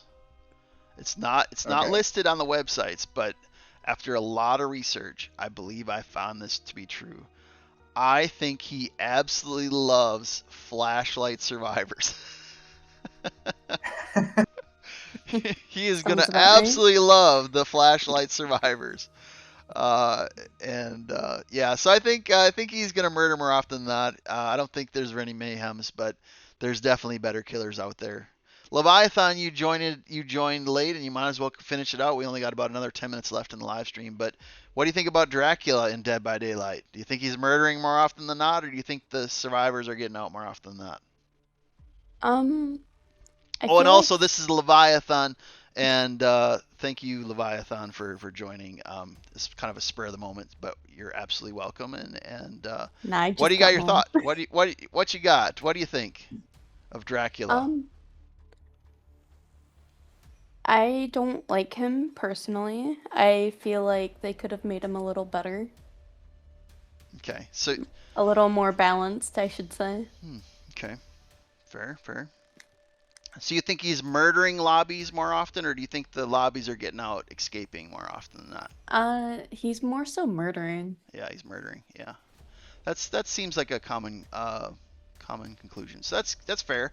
All right, now the next one was Ghoul, and this was also a human listing. But let me talk about this poor Muppet.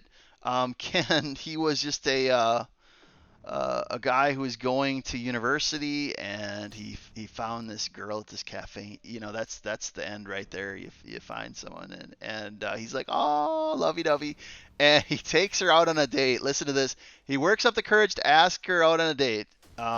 And while they're walking home, Rise, the girl he likes, shows her true colors, that of a ghoul, and starts feasting on his flesh, almost killing him. And only through a construction accident does she die, and he almost dies.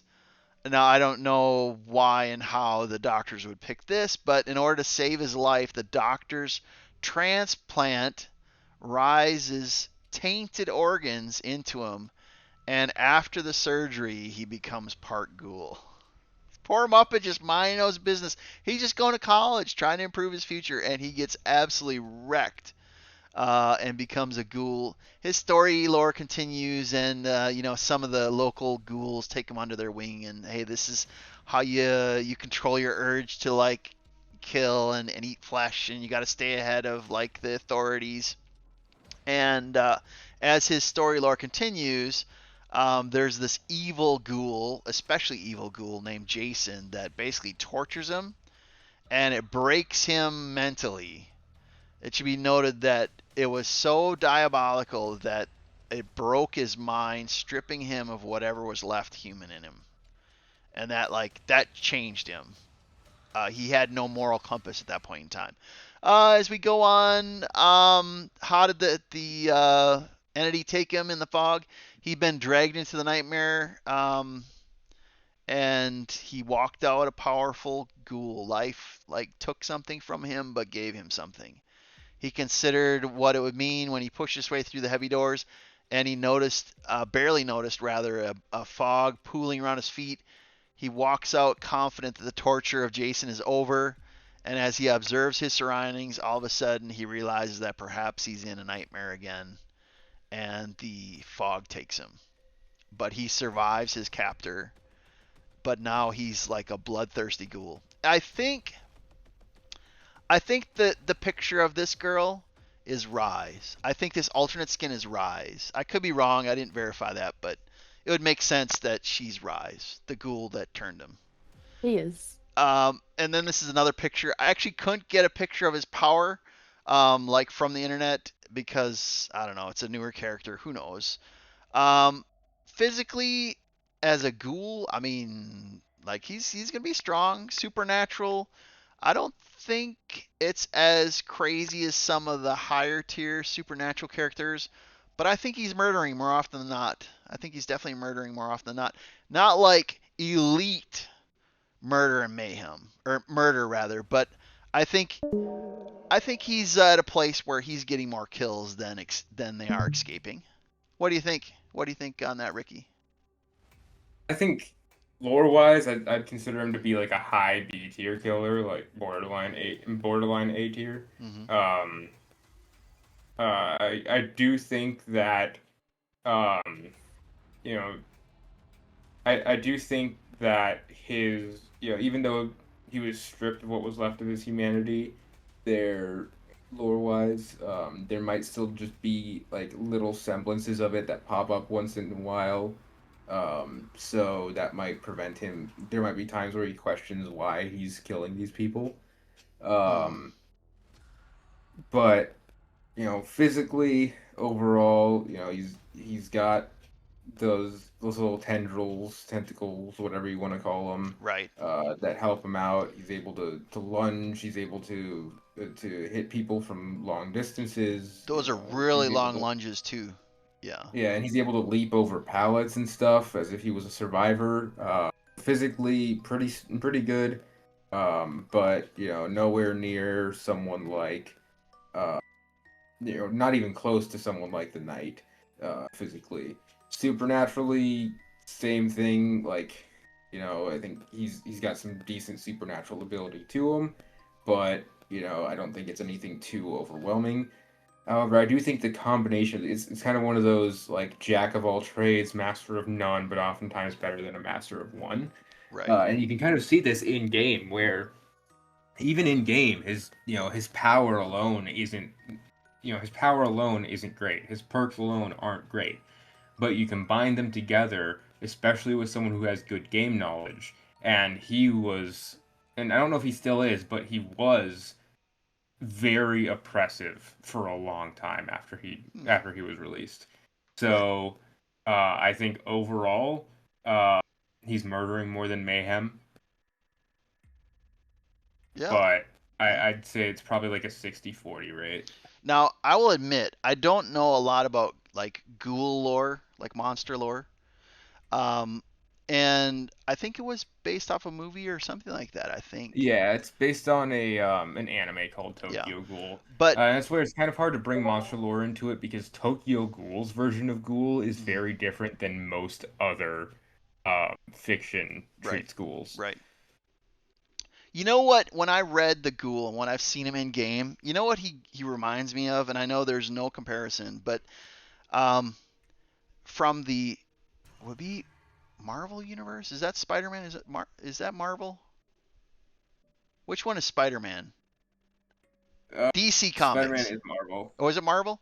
Yeah, Marvel. Yeah, it's So Marvel. you know what it reminds me of? Doc Ock.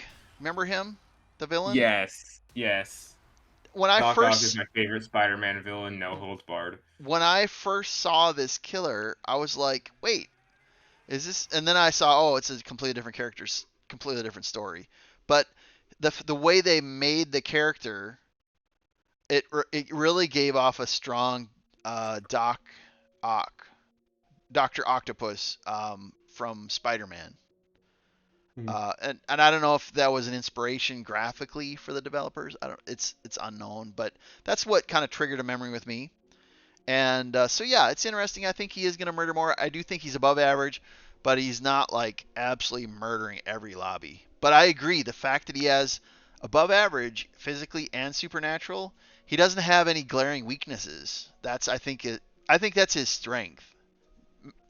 A jack of all trade, master of none. He can do it all. And I think that's what keeps him murdering more often than not, for sure. And Ricky, this is the last one. We're right there at the end. Tell us about what we got. Tell us what we got happening. So we have the animatronic, and the most common version of him you see is Springtrap, and it's really fun. I love Five Nights at Freddy's. I haven't dived deeply into the lore of it, but I do love it. The lore specifically behind the Springtrap animatronic is that William Afton was running from the ghosts of his victims. He put on his Spring Bonnie costume, which is what he wore when murdering children. And something activated the spring locks, metal clamping against him, piercing him and trapping him in the costume. And as he screamed, the floor rose up to meet him and everything went black. Thus, Springtrap was born from the death of a murderer. He awoke to familiar sounds. The ghosts that had tormented him were gone. The walls decomposing, the floor beneath him falling away in moldy patches. How much time had transpired since the spring locks tore through his body and fixed him within his costume? The urge to kill lingered within him still, and the thirst long left unquenched. Sound filled his ears again. Children's laughter. Were children playing in the kitchen? Springtrap rose to his feet, adjusting to his new body, and marched towards the sound. Which just some lore that's not included in this about William Afton is that he is the entire reason for Five Nights at Freddy's. He basically created this pizzeria, effectively a Chuck E. Cheese, right? A fictional Chuck E. Cheese, and lured children in and killed them. And their spirits ended up their spirits became vengeful spirits, inhabiting the animatronics within Freddy's Pizzeria, and it became a whole mess. But and there's a couple different versions of lore depending on if you look at the games or the movie. In the movie, they somehow become convinced that William Afton actually, saved them and was the reason their souls still exist within the animatronics, and the night guard shows them the truth and they turn on him. In the games, that's not exactly how it plays out, but that's doesn't matter so much for DBD lore. How the enemy captured him. He was moving. He was walking. It turned into running. He rushed to the kitchen and found nothing. No children, no games, no laughter. Just a swirling mass of black fog enveloping the far wall. He examined the fog, and curiosity tightened its grip on him, and he stared into the darkness, seeing shapes emerge within the fog. Who were they? Didn't matter. They were his victims now. Somehow he knew the hunt could go on forever, and all he had to do was step into the fog. Which is interesting. The entity tricked him, being like, hey, here's some more kids you can kill. Ha, just kidding. And then he saw it and he went, but I can still kill people, and walked right in. Interesting, yeah. Now, I saw when I was creating the slide, I saw that the all of a sudden I assume he's getting into his costume, and then everything just basically snaps into place. Do we think that the entity actually activated the Springtrap costume and ended him? Like the entity murdered him? I think so. I would think that would be highly likely. Yeah. I don't remember how it happens in the game. I know that in the movies, what happens is he gets knocked down, and the protagonist, the night guard, activates the costume on him. In Five Nights at Freddy's game lore, I think he initially he was still alive when using the costume, and it was some unknown reason that caused the spring traps to close in on him and kill him.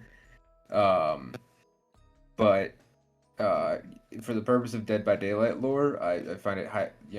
I would not be surprised if it was the entity going, okay, I want you now. You're very effective. I want you, and killing him as a way to make him more submissive to the entity's cause. Just basically speed up the timeline to get him on his team. Yeah.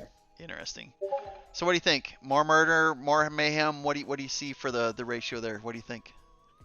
Uh, you know, so he's kind of a weird one. In game, he has a hatchet ability similar to that of the Huntress. Of course, he in lore he loves murder. He loves chasing people down and killing them.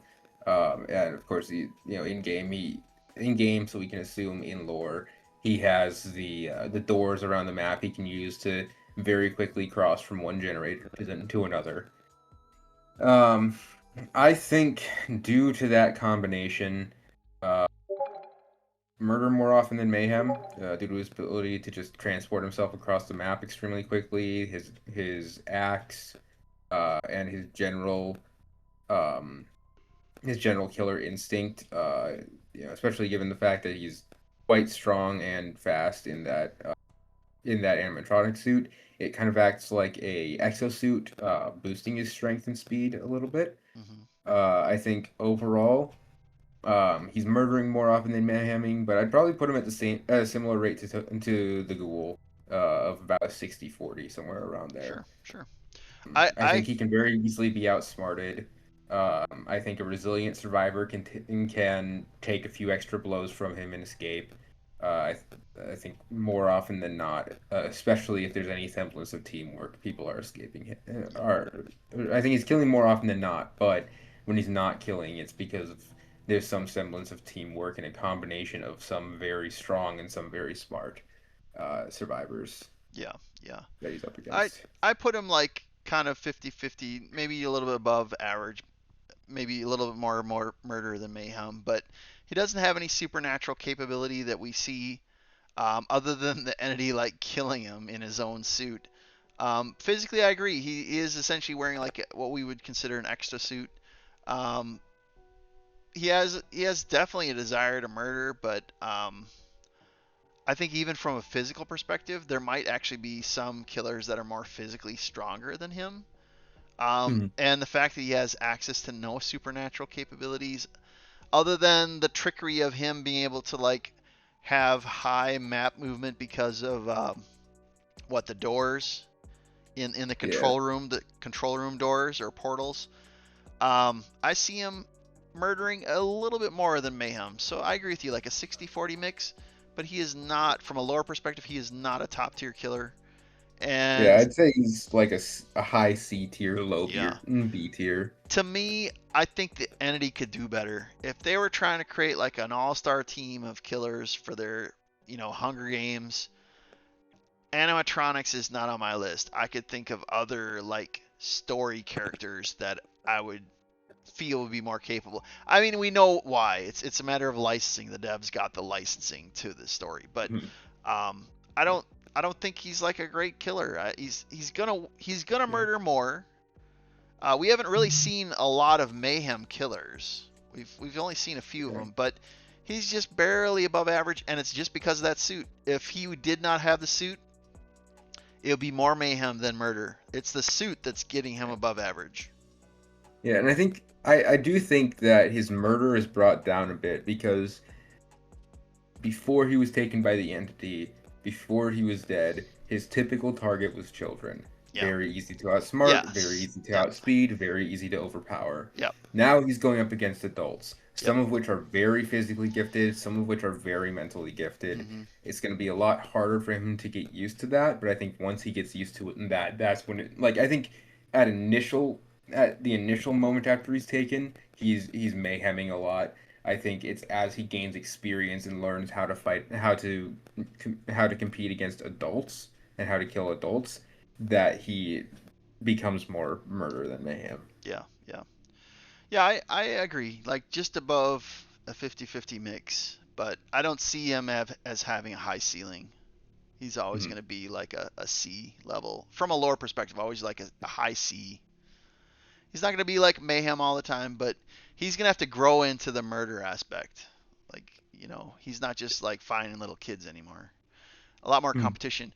So that kind of concludes our series. Well, before I leave the animatronic Springtrap, let me bring to your attention that Epic currently has a free game called Five Nights at Freddy's Into the Pit, which is a free game on Epic until November 6th. So if you're like, oh yeah, Mel and Ricky were talking about Springtrap. I've never played a Friday Night at Freddy game. Well, guess what? Go to Epic now, and you can download a free game until November 6th, and it's a part of their story universe. And that's a easy game to pick up with your Epic is the same people who do like Fortnite, so just log in into Epic and you can claim the game for free. So do that at your own time. But as we're right there at the end, and we're literally at the end of the series on the fifth and final session, the day before Halloween, Ricky, any thoughts on whether it be tonight or the series overall? Any other final thoughts you have about Dead by Daylight or this series that we've done? A couple things I want to mention. As we were talking about, or a couple thoughts that come up as we were talking about the animatronic. You mentioned, the entity wanting to put together a superstar team of killers. Based on what we've covered in the lore and what we know from the very first session about how why the entity is doing this, It's and the and motion. what he gains out of Yeah, it. the emotional drain. Um, I think he intentionally picks up some not so great killers, Oh, interesting. because he wants them to have some semblance of hope so that he doesn't have to constantly go out and find new survivors. So by Huh. including some of the not so great killers, such as the animatronic, um, the survivors aren't constantly being faced with a threat that they can't handle, and that provides them a little bit of a moral boost. They're starting to Which get low, they feeds go the. against someone like the animatronic and escape, and it boosts them up, and that hope also feeds the entity, and that cycle Interesting. repeats. They get beaten down by a bunch of strong killers, and then they go a few matches against some of the weaker killers, and their morale boosts, their confidence, and they gain confidence, they gain morale, and they're good to go for another 5-10 matches again, trials against one of the stronger killers. So Um, basically, the bad killers keep our player base from rage quitting. yeah. Nice, Um, nice. so along with that, something that from the D&D aspect, I mentioned this briefly last week as well. Um, but it kind of ties in more now that we've talked about the Lich. Uh, so there is I think one of the many reasons why, lore-wise, the Mark of Negation has to exist and has to be placed on Vecna is that in D&D there are these things called Dreadlords, and they are extremely powerful, near godlike power. Um, and there's one Dreadlord that is very similar in function to the entity in DBD. And Vecna one of the one of the few initially humanoid life form characters in D&D lore that is strong enough to go toe to toe with most dreadlords. So theoretically, if there was no Mark of Negation, once Vecna gains enough knowledge as he participates in the trial grounds, he could fairly quickly get to the point where he challenges the entity. So the entity sees that and goes, "No, Mark of Negation, I will not let you be strong enough to fight against me. I'll let you get whatever knowledge you want out of this. I'll let you use this to enhance your power and your knowledge for when you go back home at some point. But I will not let you be strong enough to defeat me." It's basically like a restrictor plate, like on a sports car, that keeps the car from going like to its full capacity. It keeps it Yeah, it keeps it restricted to a safer level. Yeah, yeah. yeah, I agree. All right, well that's I like the insight on weaker killers being like the builder of hope that feeds the other side of the spectrum, keeps the survivors from giving up. I had not factored that in as clearly as you described it. As for me, final thoughts. There could be many observations that we could do an entire episode on final observations, but my final thoughts on the matter are I just wanted to thank everybody that's been a part of this series. Earlier, we had Siri Lush was a part of some of the earlier sessions, and thank you for being a part of that. Human had to step away a little bit earlier tonight, but thank you, Human, for being a part of all of our sessions. And of course, Ricky, you were right there at the finish line. Your contributions to all of the sessions were absolutely valuable and important.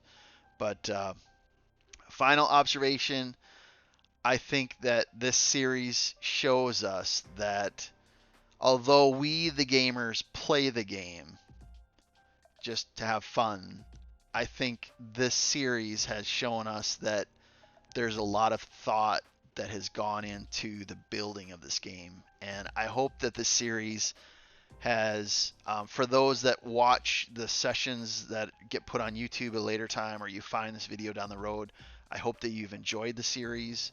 And again, I'm thankful to all the panelists that have helped, and they've given comments and encouragements, and they've been a part of stuff that's absolutely valuable. But I hope that this lets people who didn't know about the story of the game, I hope it made the characters come to life in some regards and makes the game that much more enjoyable. So when you go on to play Dead by Daylight in the future, hopefully you remember some of the stories that we covered. We left a lot of killers, a lot of survivors undone, but maybe we come back down the road and cover them. And Which means we'll have to do this again next year. yeah, next year.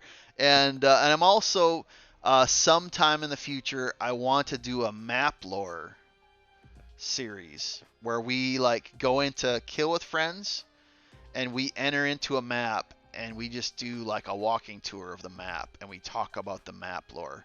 But that's a future thing down the road, and I hope all of you have enjoyed the story, the lore, the discussion, the thoughts, the insights, and I hope it enhances your enjoyment of the Dead by Daylight universe, and I hope that it contributes overall to the community.